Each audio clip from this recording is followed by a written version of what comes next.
નમસ્કાર, આપ જોઈ રહ્યા છો યુટીસી ન્યૂઝ। મહારાજા સયાજીરાવ યુનિવર્સિટીમાં સ્થાનીય વિદ્યાર્થીઓના એડમિશનનો મામલો હવે શિક્ષણ મંત્રી સુધી પહોંચી ગયો છે।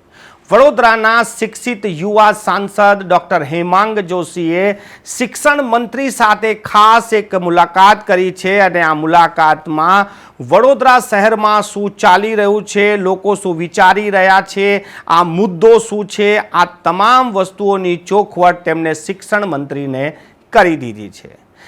કારણ મહારાજા સયાજીરાવ યુનિવર્સિટીના વાઇસ ચાન્સેલર ડોક્ટર પ્રોફેસર જે આ સમગ્ર ઘટના છે તેને માત્ર એક નાનો વિરોધ બતાવીને રિપોર્ટ કરી રહ્યા છે, પરંતુ આ નાનો વિરોધ નથી। સ્થાનીય વિદ્યાર્થીઓનો મુદ્દો ખૂબ જ મોટો છે અને આ વાત જે વાઇસ ચાન્સેલર છે તે આ વડોદરાથી અજાણ છે, એટલે તેઓ નહીં સમજી શકે।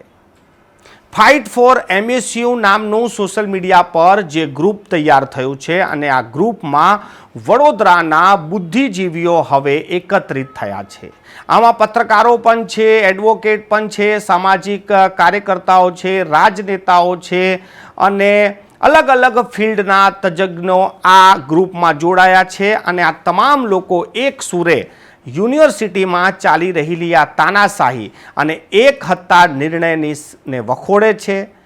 કાલે મંગળવારે 12 વાગે તો મોટી સંખ્યામાં વાઇસ ચાન્સેલરને એક આવેદનપત્ર આપવા માટે પણ પહોંચવાના છે લોકો અને પોતાની વાત મૂકવાના છે।